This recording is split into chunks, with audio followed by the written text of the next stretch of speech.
Good morning student. आज हम पढ़ रहे हैं 12th आर्ट की राजनीति विज्ञान। 12th आर्ट की राजनीति विज्ञान में हम परीक्षा बोर्ड के अध्याय 3 के महत्वपूर्ण प्रश्नों को समझ रहे हैं। तो हम लघुत्तरीय प्रश्न 3 को समझते हैं। 3 दिया हुआ है बैंड वैगन, है ना।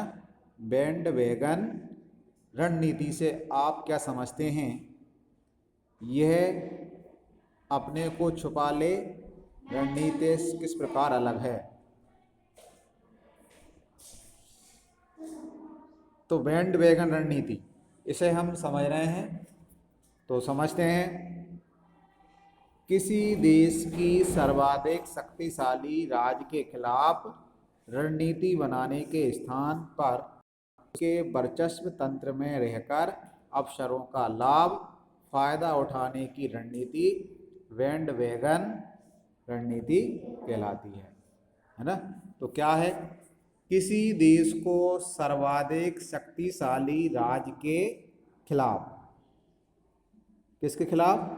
सर्वाधिक शक्तिशाली राज्य के खिलाफ रणनीति बनाने के स्थान पर वर्चस्व तंत्र में रहकर, है ना, उसके वर्चस्व तंत्र में रहकर अवसरों का फायदा उठाने की रणनीति क्या कहलाती है? बैंड वैगन रणनीति कहलाती है ना।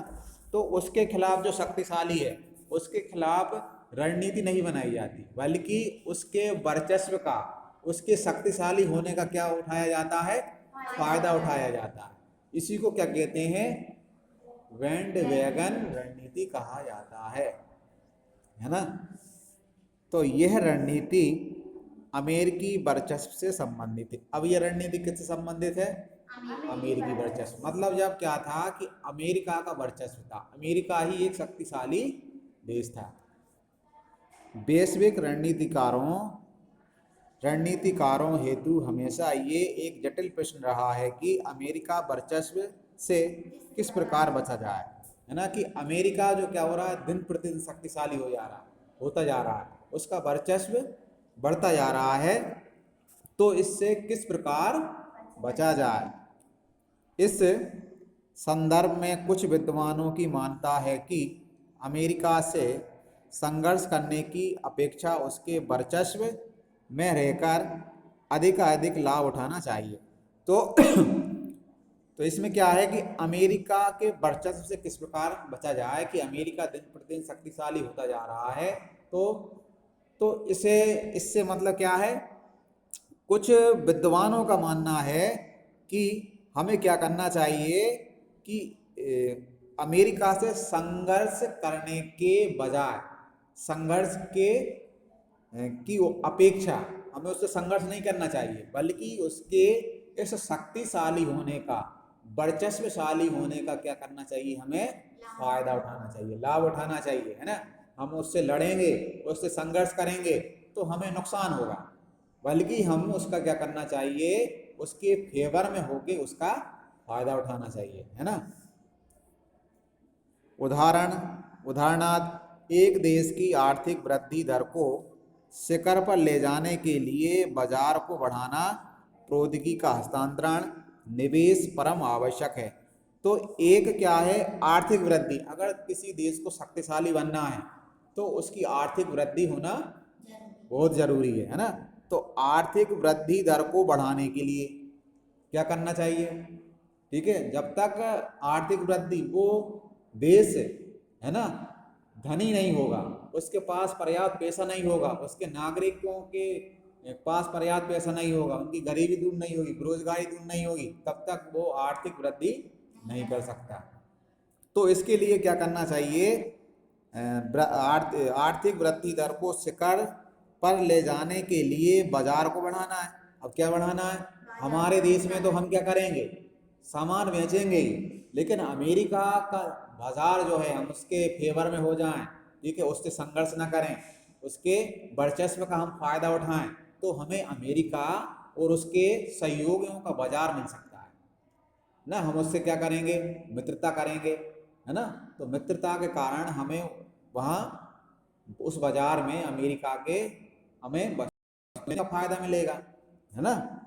तो प्रौद्योगिकी का हस्तांतरण भी होगा, वो वहाँ जो नई नई खोजें हो रही हैं, ठीक है, अमेरिका दिन प्रतिदिन वर्चस्वशाली हो रहा है, तो किन के कारण हो रहा है? नए नए आविष्कारों के कारण। वहाँ नए नए आविष्कार हो रहे हैं, प्रौद्योगिकी नई नई तकनीक आ रही है, तो हमें नई नई तकनीक मिलेगी।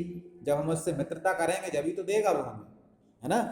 और निवेश भी परम आवश्यक है, और हमारे देश में हम उससे मित्रता कर लेंगे तो वो वर्चस्वशाली है, वो मतलब देश अमीर है, तो वो हमारे देश में आके क्या करेगा? निवेश करेगा, पैसा लगाएगा, फैक्ट्री खोलेगा, व्यापार करेगा, है ना। परम आवश्यक है। ये सभी अमेरिका का विरोध करके नहीं बल्कि उसके साथ रहकर बड़ी सरलता से पूर्ण हो सकते हैं। तो उनने मतलब सोच लिया कि अगर हम उससे क्या करेंगे? संघर्ष करेंगे, है ना, तो मतलब हमें नुकसान होगा। और अगर हम क्या कर लें उससे, बल्कि उसके साथ रहकर, उससे मित्रता करके हम ये बड़ी सफलता से कर सकते हैं, है ना, कि हमें एक बड़ा बाजार मिल जाएगा, हमें प्रौद्योगिकी का हस्तांतरण होगा, हम उसके मित्र बन जाएंगे, तो वो हमें क्या? नई नई तकनीक दे देगा, है ना, और वो हमारे देश में निवेश करेगा। तो ये पूर्ण हो सकते हैं। कब हो सकते हैं पूर्ण? उसके विरोध करके नहीं बल्कि उसके साथ रहकर मित्रता पूर्वक, ठीक है, उसके मित्र बन के ये बड़ी सरलता से हासिल हो सकता है। आपने अपने को छुपा ले की रणनीति, किसको? अपने को छुपा ले की रणनीति बैंड वैगन की अपेक्षाकृत अलग है ना। तो अपने को छुपा ले रणनीति किसकी? बैंड वैगन की रणनीति से क्या है? अलग है। इस रणनीति के अंतर्गत एक देश स्वयं को अपने आप को इस प्रकार छुपा लेता है कि वे अमेरिका की नज़रों में ही नहीं, हाँ, ही न आ पाए, इस जिससे वह अकारण ही अमेरिका क्रोध से बचा रहता है। तो अपने को छुपा ले मतलब क्या है कि ये बैंड वैगन रणनीति से अलग है ना। तो स्वयं अपने आप को इस प्रकार छुपा लेता है। अपने को छुपा ले मतलब अपने आप को इस प्रकार छुपा लो कि हम अमेरिका की नज़र में ही ना, है ना, अमेरिका की नज़रों में ही ना आ पाए, इससे वे अकारण ही अमेरिकी क्रोध से बचा रहता है। मतलब अमेरिका की नज़रों में ही मत आओ, ठीक है, और अपना काम करते रहो, तो हम उसके क्या है? क्रोध से बच जाएंगे, ठीक है। छुपाले की रणनीति छोटे देशों के लिए संगत व आकर्षक हो सकती है। तो वो छोटे छोटे देश जो क्या है कि अमेरिका से मुकाबला नहीं कर सकते, उसकी शक्ति के आगे कुछ नहीं है, तो ऐसे देशों के लिए ये रणनीति क्या होती है? बहुत कारगर होती है, बहुत मतलब सफल होती है कि अपने आप को चुपचाप अमेरिका की नज़रों से छुपा के रख लो, है ना। अगर हम उससे उसके विरोध करेंगे, है ना, उसकी रणनीतियों का मतलब क्या करेंगे? विरोध करेंगे, तो वो हमें, हाँ, तो उससे हमें नुकसान होगा। लेकिन विशाल राज्यों हेतु ये कदापि कारगर सिद्ध नहीं हो सकती। लेकिन बड़े बड़े देश, बड़े बड़े राज्यों के लिए ये क्या है? नीति कारगर नहीं है। तो बड़े बड़े देशों के लिए ये नीति नहीं बनाई है। ये नीति किसके लिए है? अपने को छुपा ले मतलब छोटे देशों, कि भाई उनकी नज़रों में मत आओ, अपना काम करते रहो, ठीक है, जो अपना काम है, ठीक है। तो ये थी बैंड वैगन रणनीति, ठीक है।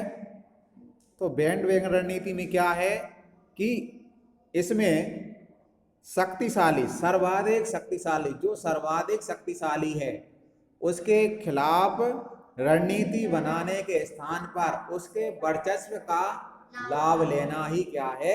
बैंड वैगन की रणनीति कहलाती है, ठीक है। तो ये रणनीति किससे संबंधित है? अमेरिका वर्चस्व से संबंधित है। मतलब सर्वाधिक शक्तिशाली कौन है? अमेरिका है ना, तो वो उससे ही संबंधित है।